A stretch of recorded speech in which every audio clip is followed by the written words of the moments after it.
Good morning, students. This is Geography, Class 10th, Chapter 6, Manufacturing Industries. Today, we are going to have our first class on this chapter. अब तक हमने समझा कि जो agriculture शब्द है और जो इंडस्ट्री शब्द है, दोनों शब्द लैटिन भाषा से लिए गए हैं, जहाँ एग्रीकल्चर शब्द का अर्थ है कल्टीवेशन ऑफ फील्ड। इंडस्ट्री जो लैटिन के इंडस्ट्रिया से लिया गया है, जिसका अर्थ है डिलीजेंस और या हार्ड वर्क।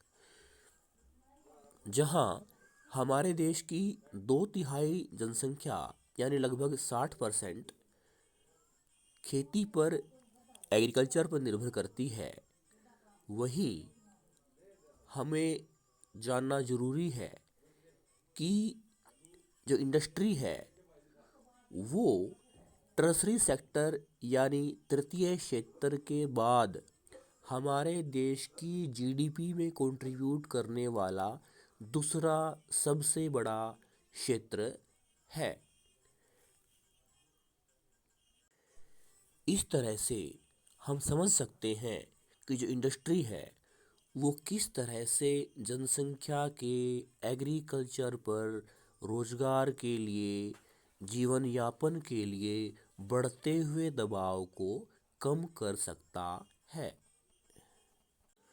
जब हम उद्योग की बात करते हैं, इंडस्ट्री की बात करते हैं, तो एक इकोनॉमिक एक्टिविटी की बात करते हैं, तो 4 चीज़ें उसके लिए आवश्यक है: लैंड, लेबर, फिजिकल कैपिटल और ह्यूमन कैपिटल।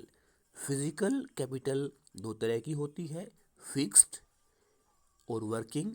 फिक्स्ड का अर्थ है टूल्स, मशीन्स और बिल्डिंग, और वर्किंग का अर्थ है रॉ मटेरियल और मनी इन हैंड।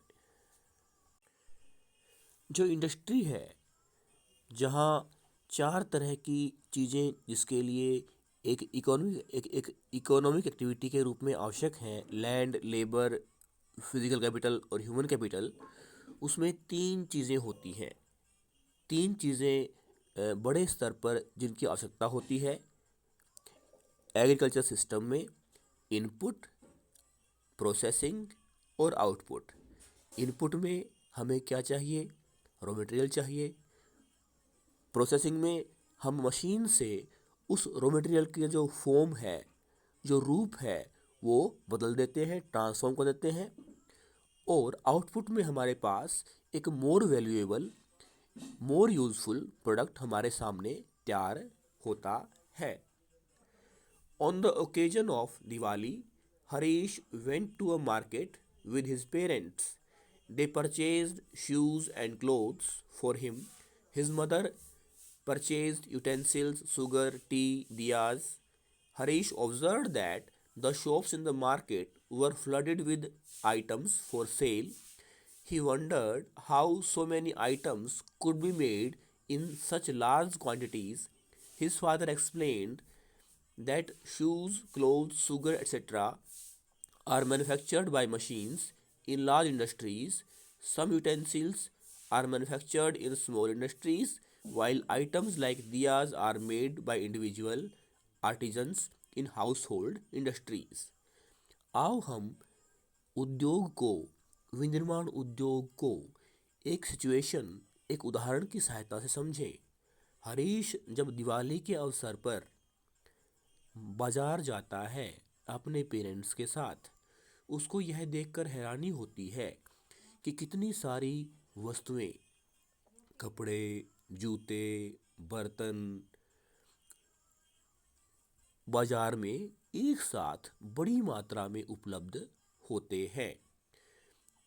हरीश की मदर जो रसोई का सामान है वो खरीदती है, और हरीश के फादर हरीश को एक्सप्लेन करते हैं, बताते हैं कि ये वस्तुएं, जूते, कपड़े, चीनी, बर्तन उद्योगों में बनते हैं। इनमें से कुछ जो चीज़ें हैं वो बड़े उद्योगों में बनती हैं, कुछ चीज़ें जैसे दिवाली के अवसर पर मिट्टी के दिए होते हैं वो घरेलू उद्योग या कुटीर उद्योग में बनाए जाते हैं। Production of goods in large quantities after processing from raw materials to more valuable products is called manufacturing। अगर हम एक शब्द में कहें कि मैन्युफैक्चरिंग क्या है तो हम कहेंगे कि वस्तुओं का उत्पादन बड़े स्तर पर होता है और कच्चे माल का रूप बदलकर उसे अधिक मूल्यवान और कीमती उत्पाद के रूप में बना दिया जाता है, उसे मैन्युफैक्चरिंग कहा जाता है। Do you know that paper is manufactured from would, sugar from sugarcane, iron and steel from iron ore, and aluminium from bauxite? Do you also know that some types of clothes are manufactured from yarn, which itself is an industrial product? इस तरह से हम कुछ और उदाहरण लें। जैसा कि हमने शुरू किया था कि कोई भी उद्योग है उसके लिए जो चीज़ें हमें चाहिए हैं, land, labour, physical capital, human capital, तो जो शुगर है, जो वुड है, जो आयरन ओर है, वो सब रॉ मटेरियल है। वुड पेपर के लिए, शुगर केन के लिए शुगर केन, और आयरन एंड स्टील इंडस्ट्री के लिए रॉ मटेरियल है। ऐसे ही जो एल्यूमिनियम है वो हमें बॉक्साइट से मिलता है। तो हम क्या जानेंगे कि इनके अलावा जो धागा है जिससे कपड़ा बनता है, वो धागा भी एक इंडस्ट्रियल प्रोडक्ट है, क्योंकि जो कॉटन है उसे पहले गिनिंग मिल ले जाते हैं, बीज से कॉटन अलग किया जाता है, फिर स्पिनिंग मिल में धागा बनता है, फिर उसे कपड़े के रूप में बदलकर फिर कमीज वगैरह बनाए जाते हैं। People employed in the secondary activities manufacture the primary materials into finished goods. The workers employed in steel factories, car, breweries, textile industries, bakeries, etc. fall into the category. Some people are employed in providing services. In this chapter, we are mainly concerned with manufacturing industries which fall in the secondary sector। इस तरह से हम देखते हैं कि लोग अलग अलग उद्योग में लगे हैं, उत्पादन कर रहे हैं, और जैसे हम बात करें कि जो लोग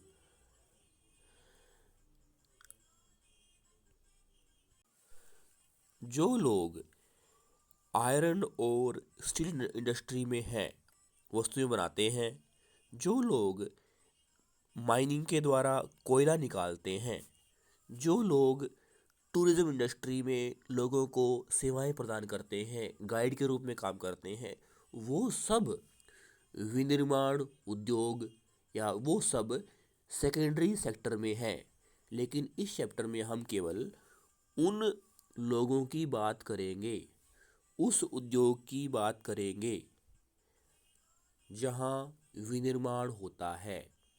मैन्युफैक्चरिंग इंडस्ट्री की हम बात करेंगे जहां रॉ मटेरियल का रूप बदलकर उसे और ज़्यादा वैल्यूएबल और यूजफुल प्रोडक्ट के रूप में बना दिया जाता है। The economic strength of a country is measured by the development of manufacturing industries. अगर हम अर्थव्यवस्था की बात करें तो हम जानेंगे कि जहां एग्रीकल्चर जो एक्टिविटी है वो किसी देश की अर्थव्यवस्था की रीढ़ की हड्डी होती है, अर्थात एग्रीकल्चर पर देश की अर्थव्यवस्था आश्रित है, निर्धारित है उसके विकास पर। ऐसे ही जो आधुनिक उद्योग है उसका विकास भी जो आयरन एंड स्टील इंडस्ट्री है उसके विकास पर निर्भर करता है। इस तरह से हम जानेंगे कि जो मैन्युफैक्चरिंग इंडस्ट्रीज़ है, जो विनिर्माण उद्योग है, वो बहुत ही महत्वपूर्ण उद्योग है। Manufacturing sector is considered the backbone of development in general and economic development in particular, mainly because manufacturing industries not only help in modernizing agriculture, which forms the backbone of our economy, they also reduce the heavy dependence of people on agricultural income by providing them jobs in secondary and tertiary sector. इस तरह से जहाँ विनिर्माण उद्योग हमारी agriculture को modern बनाता है, उसको आधुनिक बनाता है, वहीं दूसरी ओर लोगों की जो जनसंख्या है, जो लोगों का दबाव है रोज़गार के लिए,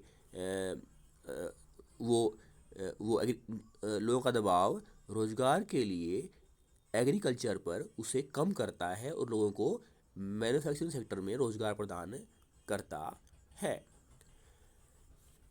industrial development is a precondition for eradication of unemployment and poverty from our country. This was the main philosophy behind public sector industries and joint ventures in India. It was also aimed at bringing down regional disparities by establishing industries in tribal and backward areas. जहां हमने जाना कि industry के लिए कुछ चीज़ें आवश्यक हैं, land, labour, physical capital, human capital, वहीं आज हम ये भी जानेंगे कि इंडस्ट्री के लिए कुछ और चीज़ें भी आवश्यक हैं। Means of transportation, means of communication, supply of power, government policy, cheap labour, market, बहुत सारी चीज़ें आवश्यक हैं। तो जब उद्योग लगाया जाता है उस क्षेत्र का विकास भी किया जाता है, सड़कों के द्वारा, संचार के साधनों के द्वारा, बाजार के माध्यम से, पावर सप्लाई के द्वारा। तो इस तरह से जो इंडस्ट्री है वो लोगों को रोज़गार प्रदान करता है और जो अंतर है डेवलप्ड और अंडर डेवलप्ड में उसको कम किया जाता है। यानी विकास, जो प्रोग्रेस है, जो विकास है, वो मैन्युफैक्चरिंग इंडस्ट्रीज़ के कारण होता है। Export of manufactured goods expends trade and commerce and brings in much needed foreign exchange. इसके अलावा हम उन वस्तुओं का निर्यात भी करते हैं जिनकी बाहर ओवरसीज़ में मांग होती है, डिमांड होती है, और बदले में हमें विदेशी मुद्रा मिलती है। Countries that transform their raw material into a wide variety of finished goods of higher value are prosperous. India's prosperity lies in increasing and diversifying its manufacturing industries as quickly as possible. Japan जैसा देश एक विकसित देश है जहाँ कोई विशेष प्राकृतिक संसाधन नहीं है, लेकिन वहाँ का जो ह्यूमन कैपिटल है वो बेहतर है, और ह्यूमन कैपिटल की वजह से वो लोग आज डेवलप्ड कंट्रीज़ हैं। तो हम क्या जानेंगे कि जो देश अपने कच्चे माल का सदुपयोग कर उसे बेहतर बहुपयोगी मूल्यवान सदुपयोगी पदार्थ में बदलते हैं, वस्तु में बदलते हैं, वो आज समृद्ध हैं। और हमारे देश की जो समृद्धि है, प्रॉस्पेरिटी है, वो भी विनिर्माण उद्योग के माध्यम से वस्तुओं के उत्पादन पर निर्भर करती है। Agriculture and industry are not exclusive of each other. जैसा कि हमने शुरू किया था कि जो एग्रीकल्चर और जो इंडस्ट्री है, दोनों गतिविधियां आर्थिक गतिविधियां हैं और दोनों ही हमारे देश की जो जीडीपी है उसमें कंट्रीब्यूट करते हैं। हालांकि इंडस्ट्री टर्सरी सेक्टर के बाद सबसे ज़्यादा कंट्रीब्यूट करती है जीडीपी में, लेकिन एग्रीकल्चर आज भी लोगों को रोजगार प्रदान करता है बड़े स्तर पर। तो हमें यहाँ समझना है कि एग्रीकल्चर और इंडस्ट्री दोनों एक दूसरे पर निर्भर भी तो करते हैं। they move hand in hand. For instance, the agro-based industries in India have given a major boost to agriculture by raising its productivity. They depend on the latter for raw materials and sell their products such as irrigation pumps, fertilizers, insecticides, pesticides, plastic and PVC pipes, machines and tools, etc. to the farmers. Thus, development of competitiveness of manufacturing industries has not only assisted agriculturists in increasing their production but also made the production processes more efficient. जहाँ agro based industry के लिए raw material agriculture से मिलता है, वहीं agriculture को modern बनाने के लिए जो टूल्स हैं, जो प्रोडक्ट्स हैं, फर्टिलाइज़र है, वो उसे इंडस्ट्री से मिलता है। तो दोनों एक दूसरे पर निर्भर करते हैं विकास के लिए, डेवलपमेंट के लिए, क्योंकि जो टूल्स हैं, जो मशीनों के द्वारा तैयार होते हैं, वो एग्रीकल्चर को आसान बनाते हैं, काम को गति प्रदान करते हैं, वर्क एफिशिएंट होता है। In the present day world of globalization, our industry needs to be more efficient and competitive. Self-sufficiency alone is not enough. Our manufactured goods must be at par in quality with those in the international market. Only then will we be able to compete in the international market. आज दुनिया एक global village बन चुकी है। आज हम liberalisation की बात करते हैं, आज हम ट्रेड बैरियर रिमूव करने की बात करते हैं, आज हम वस्तुएं एक स्थान से और वस्तुओं के अलावा जो ह्यूमन कैपिटल है उसका एक स्थान से दूसरे स्थान पर रोजगार के लिए या किसी और कारण से शिक्षा के लिए आने जाने की बात करते हैं। तो इस भूमंडलीकरण के युग में जो बाजार है वो एक लोकल बाजार न रहकर वो ग्लोबल मार्केट, इंटरनेशनल मार्केट बन गया है। तो हम जहाँ एग्रीकल्चर की डेवलपमेंट से सेल्फ सफिशिएंट है, अच्छी बात है, लेकिन हम वस्तुएं निर्यात करें, उनका आयात करें, ये भी आवश्यक है। इसके लिए हमारे पास टेक्नोलॉजी की हमें ज़रूरत है, इंडस्ट्री को और ज़्यादा अपडेट करने की ज़रूरत है, मशीनों को एडवांस करने की ज़रूरत है, तभी हम अंतर्राष्ट्रीय जो बाज़ार है उसमें एक योगदान दे पाएंगे और प्रतिस्पर्धा के युग में आगे बढ़ पाएंगे। थैंक्स।